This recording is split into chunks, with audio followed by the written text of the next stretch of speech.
예, 요한복음 11장 1절부터 5절까지 말씀을 우리 옆에 성경책 있으신 분은 성경을 보시고, 성경이 없으신 분은 우리 지금 승호가 올려준 채팅창에 올려준 본문을 보면서 각자의 자리에서 우리 함께 한 목소리로 읽어보도록 하겠습니다. 다 같이 시작.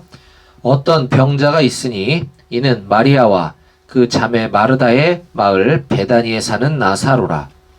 이 마리아는 향유를 주께 붓고 머리털로 주의 발을 닦던 자요, 병든 나사로는 그의 오라버니더라. 이에 그 누이들이 예수께 사람을 보내어 이르되 주여 보시옵소서, 사랑하시는 자가 병들었나이다 하니, 예수께서 들으시고 이르시되 이 병은 죽을 병이 아니라 하나님의 영광을 위함이요 하나님의 아들이 이로 말미암아 영광을 받게 하려 함이라 하시더라. 예수께서 본래 마르다와 그 동생 나사로를 사랑하시더니. 아멘. 아멘. 네, 여러분들 일주일 동안 잘 지내셨나요? 네. 코로나와 더불어 지금 추위까지 아주 기승을 부리고 있어서 지금 많이 힘들 텐데, 특히 우리 철원 지역, 대한민국에서 최고로 춥기로 아주 유명한 지역인데, 우리 한마음교회 용사들, 우리 113대대, 또 지난 눈 치우느라고 고생하지 않았는지 모르겠어요. 아빠가 아니고 목사님이 안 봐도 눈에 선한데 참 마음이 짠합니다. 우리 아픈 용사들 없었으면 좋겠다는 생각이 좀 들고, 어제도 우리 군종병들한테 제가 카톡으로 그랬지만, 여러분들은 뭐 제 얼굴을 뭐 이렇게라도 보니까 제가 뭐 보고 싶은지 안 보고 싶은지 잘 모르겠어요. 하지만 저는 여러분들 너무너무 보고 싶고, 빨리 가서 우리 서로 이렇게 한 명 한 명 좀 보면서 함께 예배했으면 좋겠다, 그날이 빨리 왔으면 좋겠다 하는 간절한 바람이 있습니다. 예, 오늘 또 우리 많은 용사들 함께 예배에 참여해주고 있어서 너무너무 감사하고요. 오늘 이 시간은 우리 요한복음 연속 강해 설교 36번째 시간인데, 지난 시간에 우리 지난주일 예배 말씀을 잠깐 리뷰를 좀 하고 오늘 말씀에 들어가도록 하겠습니다.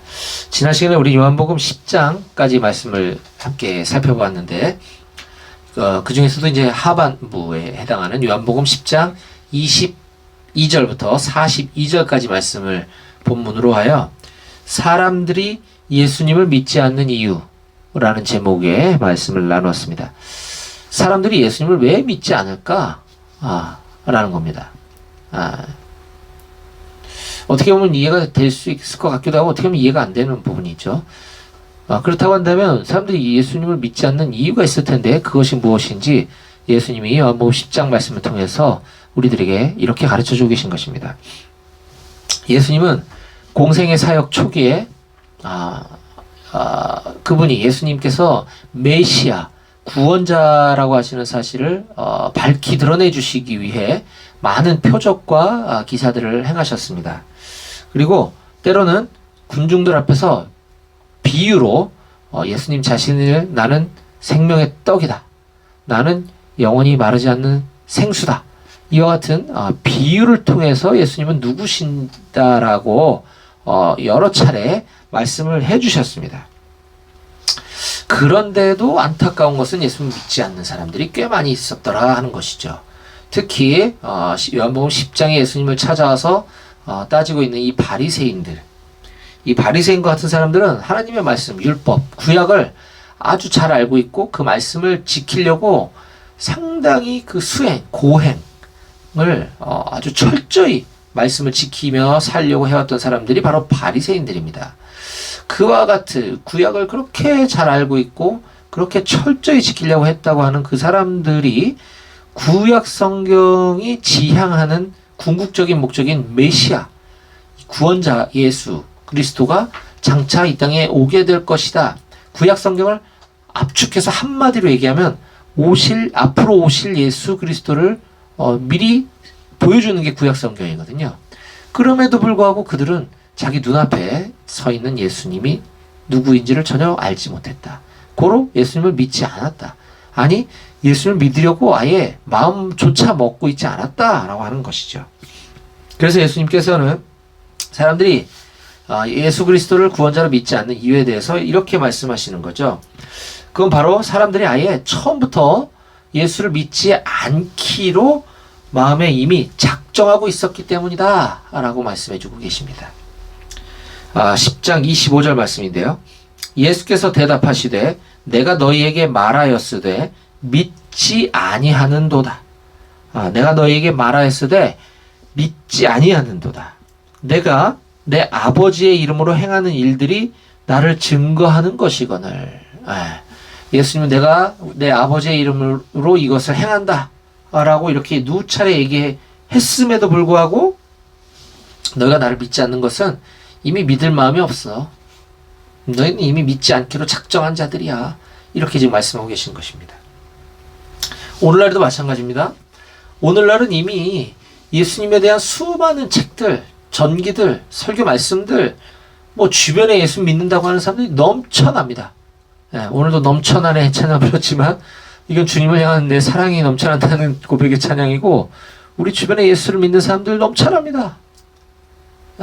그런데도 불구하고 예수님을 믿지 않는 사람들이 훨씬 더 많은 지금 시대에 우리가 살고 있는 것이죠. 이 시대와 별반 다르지 않습니다. 예수님 자기 자신에 대해서 수도 없이 얘기하고 많은 자료들이 지금 쏟아져 나오지만 예수님 믿지 않기로 이미 마음에 결심을 하고 있는 사람들 너무 많다라고 하는 것입니다.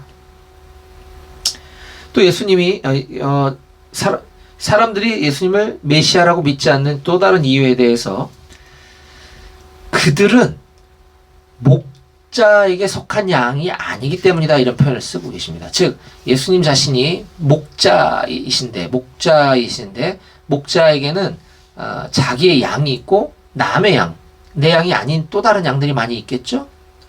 그런데 목자에게 속한 양들은 목자의 음성을 알아듣는다고 하는 것입니다. 실제로 양들은 수많은 목자들 가운데 자기 목자의 목소리를 알아듣고 따라간다고 해요. 그와 같은 비유를 우리는 지금 우리 주변에 양이 없어서 모르지만 이 사람들은 이 말이 무슨 말인지를 알아들었던 거죠. 양들은 목자의 음성을 듣는다. 그 목자에게 속한 양들만 그 목자를 따라간다. 즉 예수님 자신이 내가 목자인데 너희들은 나에게 속한 양이 아니기 때문이야 라고 말씀하시는 거죠. 요한복음 10장 26절입니다. 너희가 내 양이 아님으로 믿지 아니하는도다. 그것은 바로 우리가 지난 시간에 배웠던 것처럼 목자와 양의 관계에 있어서 예수님이라는 목자는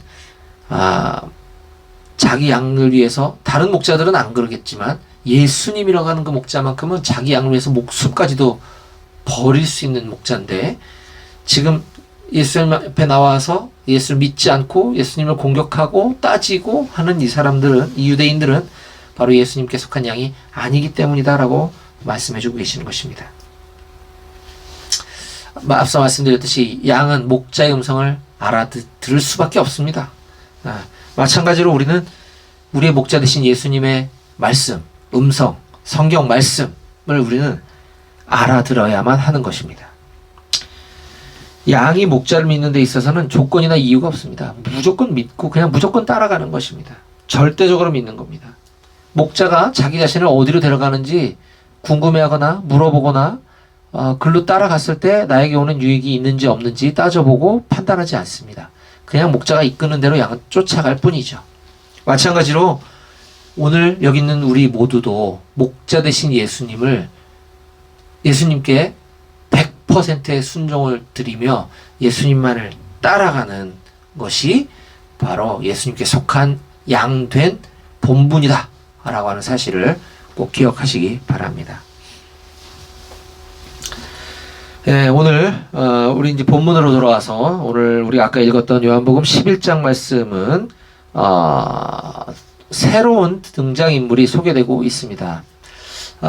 어느 마을에, 베단이라고 하는 어느 마을에 아주 우애가 깊은 삼남매가 살고 있었는데, 그 중에 이제 오빠 되는 첫째 아들이 병들어 죽어가고 있었다고 합니다. 그 병들어 죽어가고 있는 그 오빠를 매우 안타까워하는 그 여동생이 예수님께 그 소식을, 우리 오빠가 병들어서 지금 아픕니다라고 하는 그 소식을 전하는 장면이 오늘 우리가 읽었던 본문 말씀이고요. 저는 오늘 이 요한복음 11장 1절에서 5절까지의 이 짧은 본문 말씀을 가지고 사랑은 기적을 낳고 라고 하는, 사랑을 기적을 낳고 라고 하는 제목의 말씀으로 오늘 본문 말씀을 전하려고 합니다. 자, 오늘 본문이 속해 있는 요한복음 11장 전체는 아마 여러분들도 많이 들어보셨을 거예요. 나사로라고 하는 사람이 중병에 걸려서 이미 죽었어요.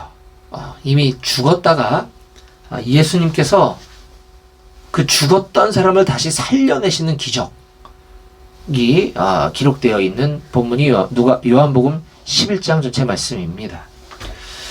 이렇게 죽은 자도 살리시는 그 예수님, 그 기적의 사건, 그 스토리의 전반적인 줄거리를 이해하고 오늘 이 앞에 짧은 본문을 다뤄보도록 하겠습니다.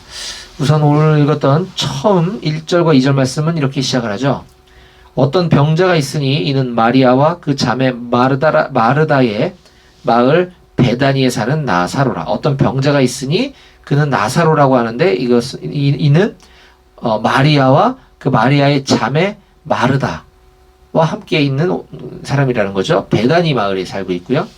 자, 근데 이 마리아는 향유를 주께 붓고 머리털로 주의 발을 닦던 자요. 병든 나사로는 그의 오라버니더라 라고 하면서 이 삼남매 관계를 지금 소개하고 있습니다. 자, 어떤 병자가 있었대요. 병자가 누군지는 지금 아직 얘기를 안 하고, 어떤 병자가 있었는데 이는 마리아와 마리아의 자매 마르다의 마을 베다니에 사는 나사로라. 즉 어떤 병든 병자는 나사로래요, 이름이.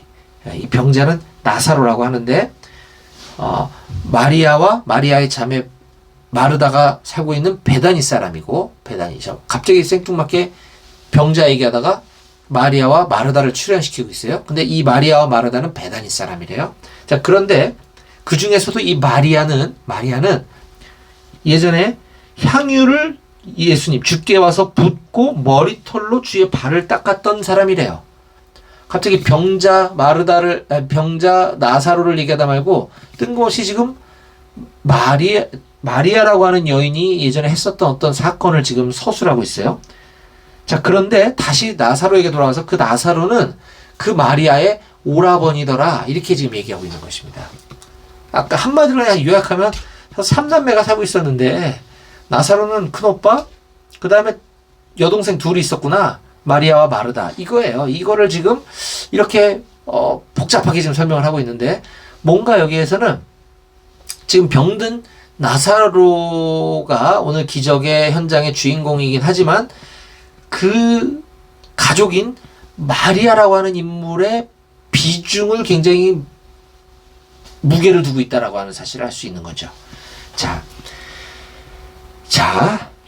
이 마리아라고 하는 누이가 지금 예수님을 만나뵌 적이 있었다, 구면이다 라고 하는 장면을 소개하고 있다 그랬죠. 자, 그러면 그 장면이 있었던 사건의 현장을 한번 좀 들여다보도록 하겠습니다. 자, 요한복음 12장 1절, 2절, 3절 말씀을 제가 여러분들께 읽어드려 볼게요. 천천히. 자, 6월절 엿새 전에 예수께서 베다니에 이르시니, 자, 베다니라고 하는 마을 나왔어요, 지금. 예수께서 베다니라고 하는 마을에 이르시니 이곳은 예수께서 죽은 자 가운데 살리신 나사로가 있는 곳이라. 자, 지금 아까 우리가 11장 얘기하다가 지금 갑자기 12장에 왔으니까 이 사건을 이미 알고 있다는 전제하에 12장이 쓰여진 거예요.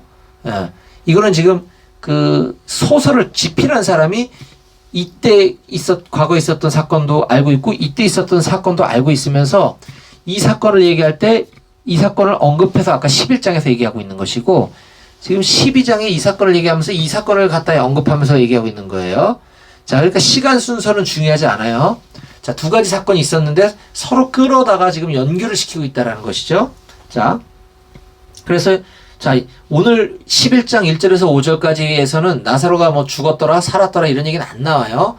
다음 주에 우리가 나눌 말씀에 그 얘기가 나오는데, 이미 그 사실을 알고 있다는 전제하에 12절에서 이곳은 예수께서 죽은 자 가운데 살리신 나사로가 있는 곳이라 라고 말씀하시면서, 거기서 예수를 위하여 잔치할세 마르다는 일을 하고 나사로는 예수와 함께 앉은 자 중에 있었다.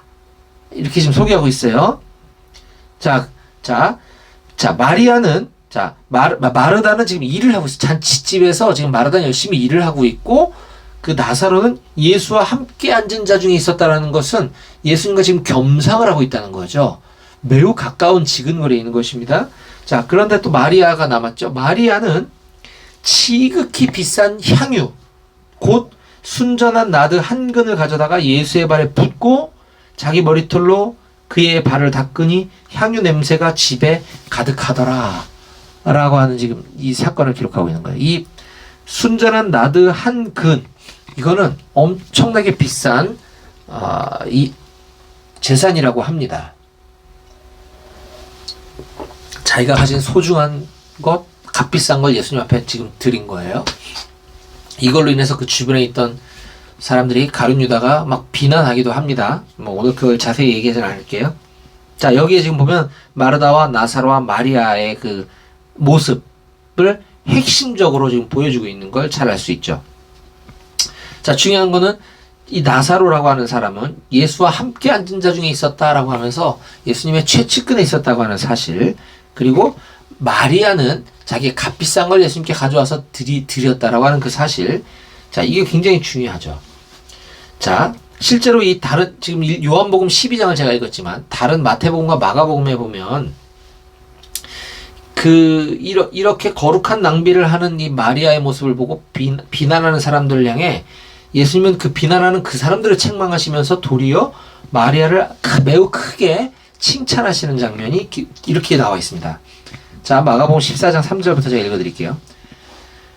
예수께서 베다니 나병 환자 시몬의 집에 식사하실 때 한 여자가 매우 값진 향유 곧 순전한 나드 한 옥합을 가지고 와서 그 옥합을 깨뜨려 예수의 머리에 부으니, 똑같죠, 여기까지는. 자, 어떤 사람들이 화를 내어 서로 말하되 어찌하여 이 향유를 허비하는가? 이 향유를 300데나리온 이상에 팔아 가난한 사람들에게 줄 수 있었겠도다. 라고 하면서 이 여자를 책망하는지라. 자, 예수께서 이르시되 가만두라. 너희가 어찌하여 그렇게 괴롭게 하느냐? 그가 내게 좋은 일을 하였느냐. 네. 책망하시죠? 그러면서 14장 8절에 그는 힘을 다하여 내 몸에 향유를 부어 내 장례를 이미 준비하였다. 9절 내가 진실로 너에게 이르노니 온 천하에 어디서든지 복음이 전파되는 곳에는 이 여자가 행한 일도 말하여 그를 기억하게 될 것이야. 이렇게 지금 말씀을 하고 계신 것입니다. 엄청난 칭찬을 지금 하고 계신 거예요.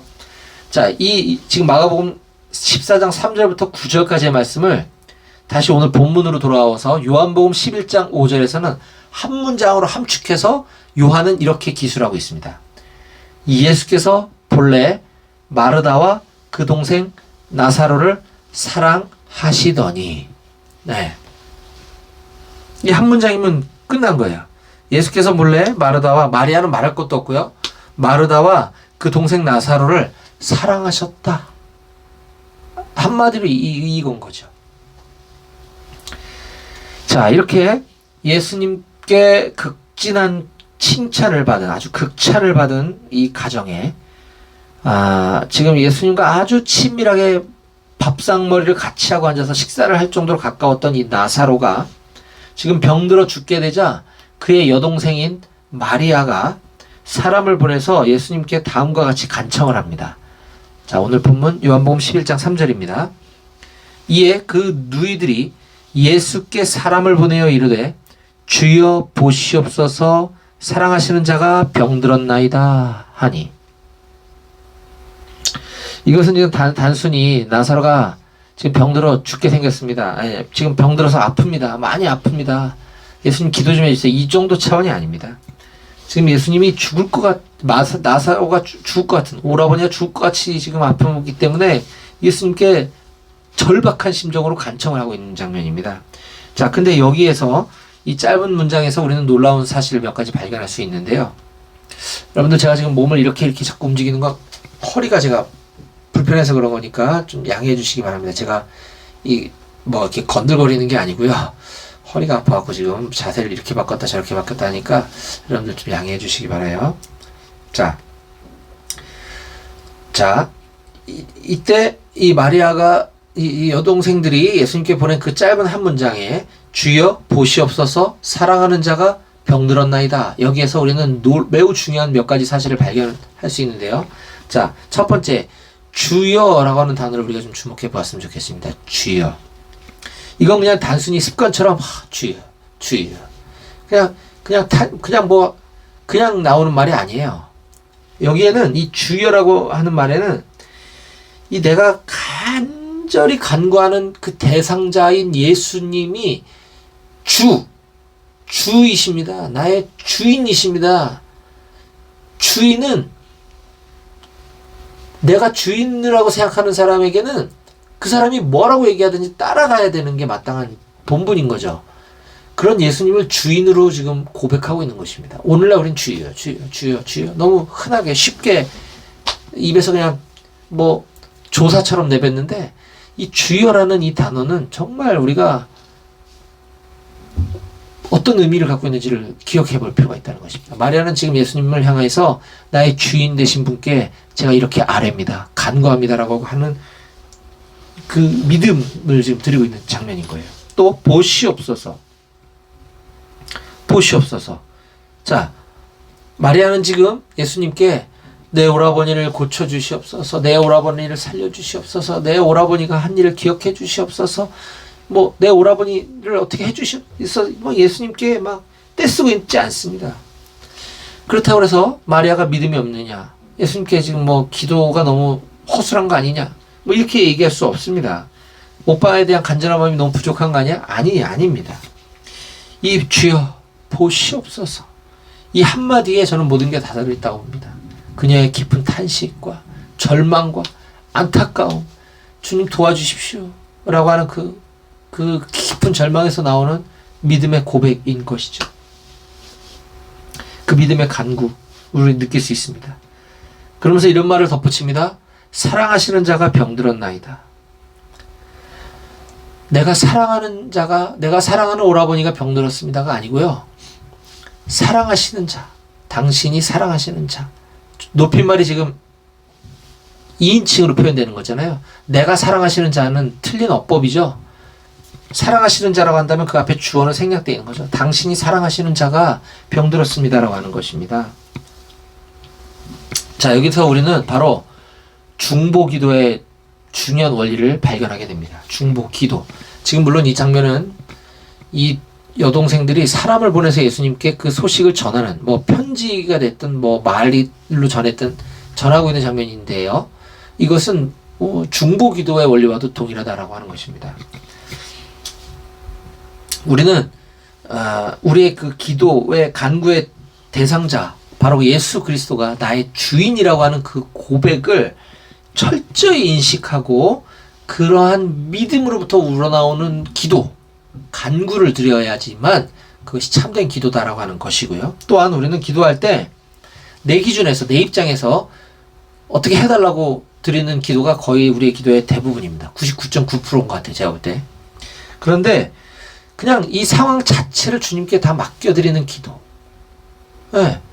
주님께서 고쳐주시면 감사, 살려주시면 너무너무 기쁠 거예요. 하지만 그리 아니하실지라도 주님 뜻대로 맡깁니다라고 하는 그 고백, 그 믿음, 이것이 바로 중요한 기도의 원리고 믿음의 원리다라고 하는 사실입니다.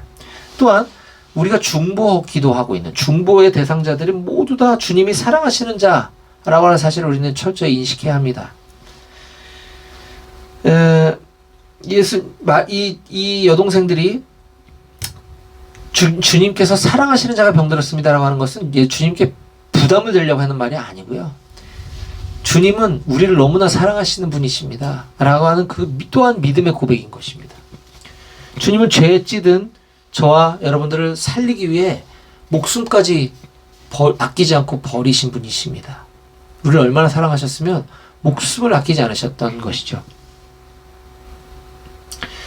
자, 그런 예수님이 이 세상을 살아가고 있는 저와 여러분을 포함한 모든 사람들을 오늘날에도 사랑하지 않으실 수 없다는 것입니다. 당연히 사랑하고 계신다는 거죠. 지금 예수님께서 십자가에 죽으시고 부활하시고 승천하신 그 시점부터 승천하신 그 시점부터 초대교회부터 지금까지 약 2000여 년을 마지막 때 말세라고 표현합니다. 말세는요, 지구가 종말 뭐 이런 게 아니고요. 뭐 몇 년도가 말세 이런 개념이 아니고요. 예수님이 다시 오시겠다고 약속하시고 그 다시 오실 예수님을 기다리고 있는 이 모든 시간들이 다 마지막 때인 것입니다. 성경에도 신약 성경에 그래서 서신서 이유는 다 마지막 때라고 하는 표현을 쓰고 있거든요. 자, 이 마지막 때면 마지막이면 끝이잖아요. 끝. 근데 웬 끝이 이렇게 2000년 동안 끝나지 않고 길게 지속되고 있는 걸까? 앞으로 얼마나 더 마지막 때는 계속되어질까? 그건 바로 예수님께서는 한 영혼이라도 더, 한 명이라도 더 구원받기를 원하시고 간절히 바라시기 때문에 그 시기를 지연시키고 계신다라고 하는 거예요. 예수님이 오시면 끝나요. 믿는 우리들은 구원받고 영원한 생명을 얻고, 믿지 않는 사람들, 우리 머릿속에도 지금 많이 떠오르죠. 내 주변에 믿지 않는 사람들은 끝나요. 예수님 오시면, 지금이라도. 그러면 우리 입장에서는 예수님이 빨리 와서 우린 구원받는 게 좋겠지만, 또 내 사랑하는 사람들을 보면 빨리 저들이 믿어야 되는데 라고 생각하겠죠. 이게 사랑입니다. 하물며 예수님은 더 하시다는 거죠. 내가 내 가족, 내 주변 사람들이 예수님을 빨리 믿고 같이 구원받기를 원하는 그 마음에 비유할 수 없을 정도로 예수님은 그들이 구원받기를 더 간절히 원하신다는 거예요. 왜? 그들을 너무 사랑하시기 때문에. 그래서 예수님은 지금 오시기를 더디하고 계신다는 거죠. 이 사실 꼭 기억해야 합니다. 사랑하는 우리 한마음교회 장병 여러분, 그렇다면 우리가 무엇을 어떻게 해야 되는지 너무 분명하지 않을까요? 예수님께서 그토록 사랑하시는 영혼들, 아직 구원받지 못한 영혼들이 예수님께 돌아올 수 있도록 우리의 작은 역할을 감당해야 되지 않을까요? 내 주변에 아픈 사람들 고쳐달라고 하는 중보기도 해야죠. 너무 중요합니다. 당연히 해야 합니다. 하지만 이보다 더 중요한 것은 예수님 믿지 못해서 구원받지 못하는 사람들이 내 주변에 없도록 하는 그 기도, 그 간절한 기도. 왜요? 그들을 너무 사랑하시는 주님의 사랑에 근거하여 그런 기도를 간절히 드리는 저와 여러분들이 다 되실 수 있기를 바랍니다. 저는 여러분들의 그 사랑의 기도가 반드시 제가 구원받았던 그 기적처럼, 그건 기적입니다. 제가 구원받은 건 기적이에요. 그 기적이 저와 여러분들의 사랑의 기도로 이루어지기를 간절히 바랍니다. 예수님의 그 사랑이 저와 여러분들을 사망에서 생명으로 옮겨주셨던 그 사실을 꼭 기억하시는 모든 장병들이 되기를 주님의 이름으로 간절히 축원합니다. 예수님의 그 사랑만이 기적을 낳을 수 있습니다. 기도하시겠습니다.